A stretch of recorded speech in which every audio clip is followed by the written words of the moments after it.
গত ২৭ মে ২০২৫ তারিখ সকাল অনুমান ৯:৩০ ঘটিকার দিকে মাহমুদ মানি এক্সচেঞ্জ নামক একটি প্রতিষ্ঠানের মালিক রাসেল এবং তার ভগ্নিপতি জাহিদুল হক চৌধুরী দুজনে তাদের মিরপুর ১১ নম্বরের বাসভবন থেকে একটি কালো ব্যাগে ব্যবসায়িক ২১ লক্ষ টাকা এবং বেশ কিছু বৈদেশিক মুদ্রা সঙ্গে নিয়ে ব্যবসা প্রতিষ্ঠানের উদ্দেশ্যে পায়ে হেঁটে যাওয়ার পথে এই ঘটনাটি ঘটে।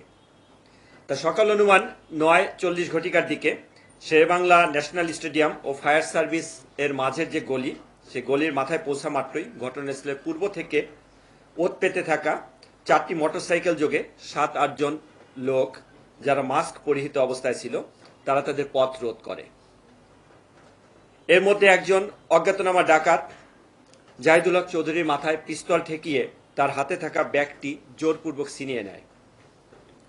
জাহিদুল হক এবং তার শ্যালক মানি এক্সচেঞ্জের মালিক রাসেল তারা ডাকাত দলকে প্রতিরোধ করার চেষ্টা করলে অজ্ঞাতনামা মুখোশধারী একজন ডাকাত পিস্তল দিয়ে ফাঁকা এক রাউন্ড গুলি করে ভীতির সৃষ্টি করে এবং অন্য একজন ডাকাত ধারালো চাপাতি দিয়ে জাহিদুল হক চৌধুরীর কোমরের বাম পাশের নিচের মাংসপেশিতে আঘাত করে।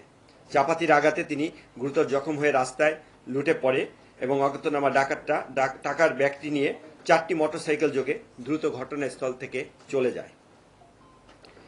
এই ঘটনাটি একজন পথচারী তার মোবাইলে ভিডিও ধারণ করে এবং ভিডিও ধারণ করে সামাজিক যোগাযোগ মাধ্যমে শেয়ার করলে তা ব্যাপকভাবে চাঞ্চল্যের সৃষ্টি হয়। ঘটনার সংবাদ পাওয়া মাত্রই পুলিশ কমিশনার মহোদয়ের নির্দেশনায় ডিবির একাধিক টিম তদন্ত কার্যক্রম শুরু করে। তদন্ত কার্যক্রম করে ঘটনার রহস্য উদ্ঘাটন, জড়িতদের গ্রেপ্তার, ব্যবহৃত অস্ত্র ও গাড়ি উদ্ধারের লক্ষ্যে তারা মাঠে নামে। তথ্য প্রযুক্তি ব্যবহার করে এবং গোয়েন্দা তথ্যের বিশ্লেষণে প্রাপ্ত তথ্যের ভিত্তিতে ডিবি টিম ঘটনায় ব্যবহৃত একটি হাইয়েস্ট মাইক্রোবাস শনাক্ত করে। অভিযান পরিচালনা করে মাইক্রোবাসের চালক জাফর, বয়স ৩৩, তাকে গ্রেপ্তার করতে সক্ষম হয়।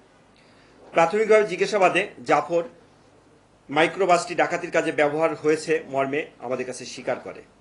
ডিবি টিম তার দেওয়া তথ্য মতে গাজীপুর টঙ্গী এলাকা থেকে মাইক্রোবাসটি উদ্ধার করে জব্দ করে। এছাড়া তথ্য প্রযুক্তি চূড়ান্ত বিশ্লেষণে প্রাপ্ত তথ্যের ভিত্তিতে ডিবির একাধিক টিম একই সাথে ঢাকা, বরিশাল, পটুয়াখালী, ময়মনসিংহ ও যশোর জেলার বিভিন্ন স্থানে অভিযান পরিচালনা করে ডাকাতির সাথে সরাসরি জড়িত ডাকাত দলের মূল পরিকল্পনাকারী জলিল মোল্লা সহ অপরাপর ডাকাত সদস্য মোস্তাফিজ, পলাশ, দীপু, সোহাগ সহ মোট ৬ জনকে গ্রেপ্তার করতে সক্ষম হয়। এদের সকলেই পেশাদার ডাকাত। তাদের বিরুদ্ধে ঢাকা মহানগরী সহ দেশের বিভিন্ন স্থানে ডাকাতি, খুন, অস্ত্রসহ বিভিন্ন অপরাধের একাধিক মামলা রয়েছে।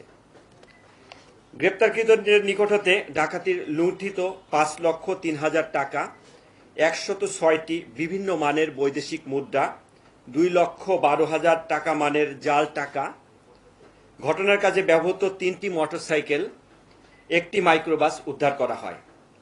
এছাড়া ডাকাতির কাজে ব্যবহৃত একটি বিদেশি পিস্তল, ২ রাউন্ড গুলি, একটি চাপাতি ও ৩টি খেলনা পিস্তল উদ্ধার করা হয়। এ ঘটনায় ভিকটিম জাহিদুল হক চৌধুরী বাদী হয়ে মিরপুর মডেল থানায় একটি ডাকাতি মামলা দায়ের করেন। মামলার তদন্ত কার্যক্রম চলমান রয়েছে এবং জড়িত অন্যান্য অপরাধীদের গ্রেপ্তার সহ অবশিষ্ট মালামাল উদ্ধারের অভিযান অব্যাহত রয়েছে। উল্লেখ্য, অট্ট মামলায় গ্রেপ্তারকৃত আসামিগণ ইতোপূর্বে ২৪ জানুয়ারি ২০২৫ তারিখ কামরাঙ্গীচর থানা এলাকায় আগ্নেয়াস্ত্র দ্বারা গুলি করে ৫০ ভরি স্বর্ণ লুট করার কথা প্রাথমিকভাবে আমাদের কাছে স্বীকার করেছে এবং ২০ অক্টোবর ২০২৪ তারিখ ৭ মসজিদ রোড, ধানমন্ডি থানা এলাকায় একই পদ্ধতিতে আগ্নেয়াস্ত্রের দ্বারা গুলি করে ভিকটিমের নিকট হতে ৫২ লক্ষ টাকা ছিনিয়ে নিয়ে যাওয়ার ঘটনায় তাদের সম্পৃক্ততা রয়েছে মর্মে প্রাথমিকভাবে তাদের স্বীকারোক্তিতে জানা যায়।